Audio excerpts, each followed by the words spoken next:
It's Cassie. I just turned 19 and I just got married. Unlike most people who get married for love, I got married for another reason entirely. I married my boyfriend for revenge. Does that sound crazy? Well, when it comes to my new husband, Jerry, I love him and I hate him at the same time.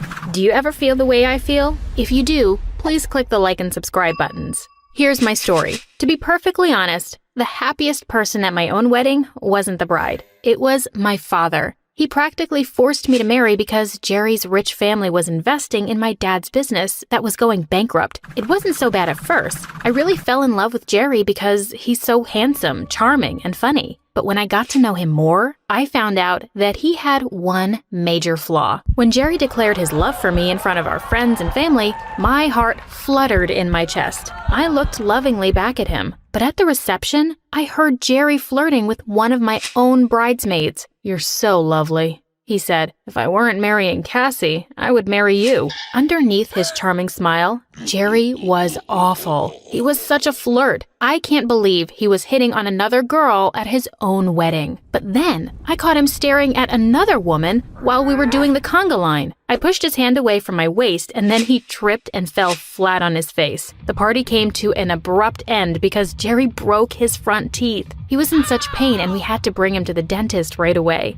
I wanted to comfort him as a proper wife should. However, I couldn't do it. Jerry deserved all the bad things that were happening to him. But all at once, I felt so guilty about thinking these bad thoughts. Do you understand what I was feeling? It was like there were two girls in my body. One loved him so much. The other wanted to kill him. On the day we left for our honeymoon, it got even worse. I guess Jerry wanted to show me just how macho he was by going over the speed limit. I wasn't surprised to hear sirens behind us. A traffic cop pulled us over. Jerry was worried at first, then he saw the cop was a lady. "She's not gonna give us a ticket," he told me arrogantly. "Just watch this." So I watched a master charmer at work. He batted his eyes. He picked all the right words. He said that if he had married the lady cop instead of me, he would be speeding more to get to their honeymoon. Of course, the traffic cop blushed and she let us off with just a warning. It was just so humiliating to sit there and watch my husband flirt with other women.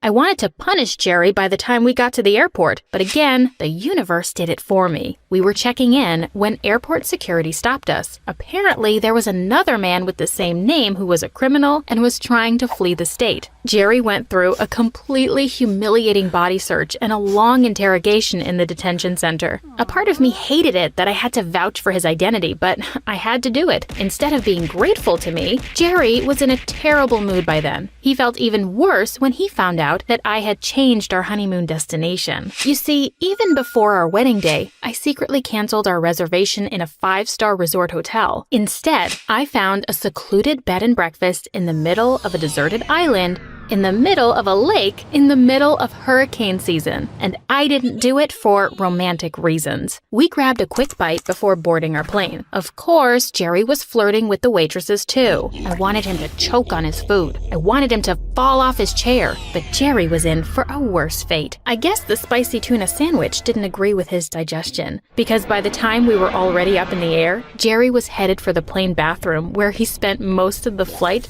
puking out his guts. An attractive flight attendant came to check on him just as he was about to sit beside me again. He asked her for some coffee to settle his stomach. He also gave her a wink and watched her walk down the aisle. But just as he was about to drink, we hit turbulence. I actually kind of gloated when he spilled that scalding hot coffee on his lap. By now, I wanted to scream at him. I wanted to say, "Oh, Jerry, can't you see what's happening? Whenever you flirt or cheat on your new wife, something bad happens to you." But of course I didn't. The universe had punished him enough, I thought. Now it was my turn to do it. When we landed, my new husband was puffy-faced, smelly, and had a burning hot crotch. Now it's time to reveal my big secret. Because he always made me feel so bad, I vowed to teach Jerry a lesson on our honeymoon. So I hired an actress named Samantha. She and some others were going to be with us on our honeymoon, and they had one job. I hired them to scare the living crap out of my new husband. I wanted revenge. I was already suffering in this marriage, and I wanted him to suffer too. Sure, I wanted to call it off many times, but after everything that Jerry did, I decided to go through with my plan. I texted Samantha. I told her that we were just about to land and that I hoped that everything was ready for Jerry. That was the last message I got to send on my phone because that's when the big storm started. Whatever happened that night, there was no way for Jerry to escape. Mr. Smith, the old owner of the bed and breakfast, met us on the docks and drove us to the inn. It was already raining. Jerry thought everything was romantic and charming. Then he found a book called The Smith Inn. He read the first few lines and realized that we had checked into a haunted place. "Did you know about this?" he asked with his eyes widening in fear.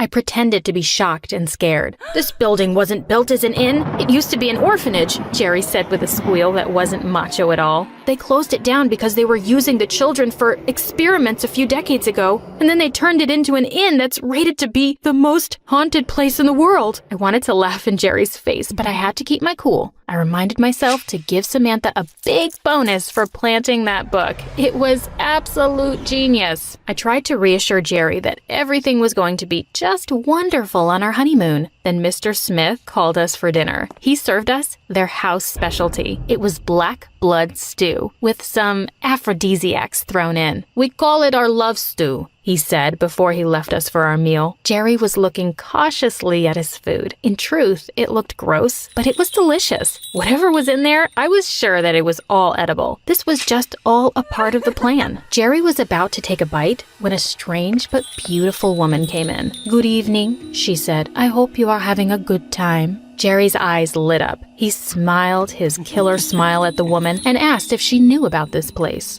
"Yes," the woman replied. "I am Margaret Smith. I am the caretaker's wife." I could see the confusion on Jerry's face. The caretaker was this really old man. How could he have a wife as young and beautiful as her? Then he started flirting again. He even asked her about the book. "Oh, I'm sure a big, strong man like you won't be scared by a bunch of horror stories," she added with a seductive laugh. "All those things happened a long time ago." Of course, Jerry had to prove that he wasn't scared. So he laughed too, but I could see that he was getting a little scared. For once, I didn't even mind his flirting, because that night, all of Jerry's fears came to life. When it was time for bed, I pretended to be very tired and sleepy. In truth, I was waiting for the show to continue. Jerry was very tired and he fell asleep at once. Then he started tossing and turning. He started moaning in his sleep. I gently woke him up. Jerry's eyes flew open. He was covered with sweat and he was shaking. He told me that he had the most terrifying dream about this place. "I dreamt that terrible things were going to happen tonight," he said with dread. I pretended to be concerned. I bet it was that stew that gave him bad dreams. It was another bonus point for Samantha and her team. Jerry was sitting up in bed, too freaked out to go back to sleep. Then we heard footsteps coming from the hallway. We heard sounds of children and they were talking and giggling. But soon, their laughter turned to screams. Jerry started to shiver with fear. He snuggled closer to me. After a while, it became very quiet and I whispered, "I have to pee." I really did. I asked him to come with me. The bathroom was just across the hall. Jerry opened the door cautiously and went out first. "The coast is clear," he said. I stuffed my fist in my mouth, trying to stop the giggles from escaping. I was still in the bathroom when we started to hear the sounds of chains dragging on the floor. Jerry began to pound on the door. "Let me in," he cried, but I told him that I wasn't done yet. "Open the door, Cassie," he cried again. This time I could hear real fear in his voice.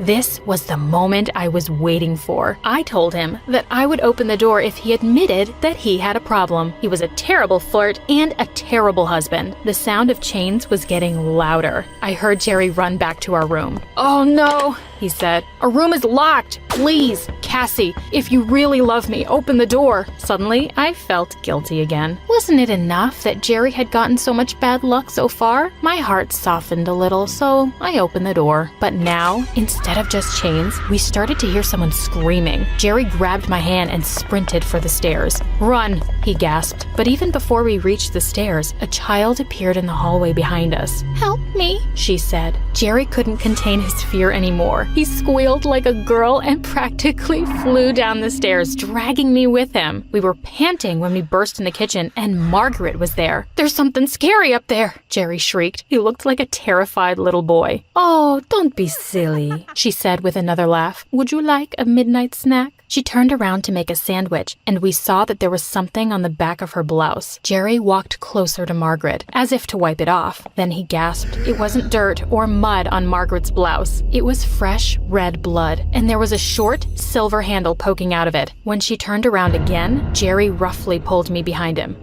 What happened to you? What's going on here? He asked angrily. Margaret smiled sweetly at him, and she looked directly at me. In her hand, she was holding a bread knife. I sense that you are unhappy, Cassie, she whispered. Aren't you on your honeymoon? Jerry pulled me closer to him. Don't you dare come near her, he told the beautiful and sinister face of Margaret. Meanwhile, I wanted to clap my hands. This actress was really extraordinarily good. Then I started to talk to Margaret. I told her that I felt bad that my new husband was a big flirt. I said that it hurt me because Jerry didn't even seem to respect me at all. I started to cry, and I wasn't acting either. My poor dear girl, she replied. I'm sure your husband can explain himself. Jerry turned his full attention on me. Do you love me, Cassie? He said with a shocked look. Of course I do, I cried. I wouldn't have married you if I didn't. Then Jerry's whole face changed. At first there was shock, then disbelief. Then he looked absolutely relieved. I love you more than anything in the world, he said very softly. I thought you were just with me because your parents forced you to do it. That's why I flirt. I wanted to make you jealous. It hurt me so much to think that I was marrying a girl who didn't love me. Jerry cupped my face in his hands and seemed to have forgotten that there was a strange woman in the room who he obviously thought was a ghost. I fell in love with you the first time I met you, he added. I promise to be a better person. I promise to stop flirting. You are the most important person in my life. So in the kitchen of that haunted bed and breakfast, with a highly skilled actress acting like a ghost, I finally understood my husband. We both cried and we kissed. It was the most beautiful moment of my life. I'm so glad we got that straightened out, Margaret said with a smile. True love is an amazing thing. Please, Cassie, Jerry whispered on the way back to our room. Can we start over? I nodded. Jerry didn't get any more bad luck that night, and if there were any more strange noises, we were oblivious to anything else except each other. The next day, I woke up with a song in my heart. Jerry begged me to go to another hotel. Of course, I agreed. We packed our bags and met Mr. Smith by the front door. Jerry wanted to leave right away, but I made him stay for a while to say thank you. We had a lovely time, I said sincerely. Mr. Smith agreed. Mr. Smith smiled. Then Jerry noticed something we didn't see earlier. It was a painting of a beautiful woman near the front door. Who is that? He gasped. Mr. Smith chuckled. That's Margaret, my wife of 60 years, he replied. Isn't she beautiful? She passed away years ago. Then he said something really creepy. It was a crime of passion, he added awfully. She was a terrible flirt. When I confronted her, she said that she wanted a divorce, and I couldn't let her do that. They sent me to prison for 25 years. I hope she's forgiven me for what I did. Jerry's eyes got bigger than I had ever seen before. He practically dragged me out of the place. Secretly, I was very impressed with Samantha and her team of actors. They really found a way to scare Jerry. I wouldn't be surprised to learn that Mr. Smith was in on it all along. While my husband was busy checking us into the airport, I called Samantha. Bravo, I said. That was a great show you had last night, and it worked. But Samantha had her own surprise for me. I found out that they never really made it to the island. Because of the storm, they couldn't make it at all. She had been trying to call me all night to say they had to call it off, but she couldn't reach me on my phone. I felt goosebumps in the back of my neck. I snuggled closer to Jerry when we got to the plane. He kissed the top of my head and told me not to worry. The nightmare was over. The bad luck was over too. The past few days have been terrible for our marriage, but it was going to change. We were off to a real honeymoon, and this time, he was going to make sure that our marriage was going to be a great one. I looked at him. Despite everything that had happened so far, I realized that I was wrong to doubt or hate my husband. His feelings for me were real and true. I sighed happily and snuggled even closer. I realized that I married him for love after all.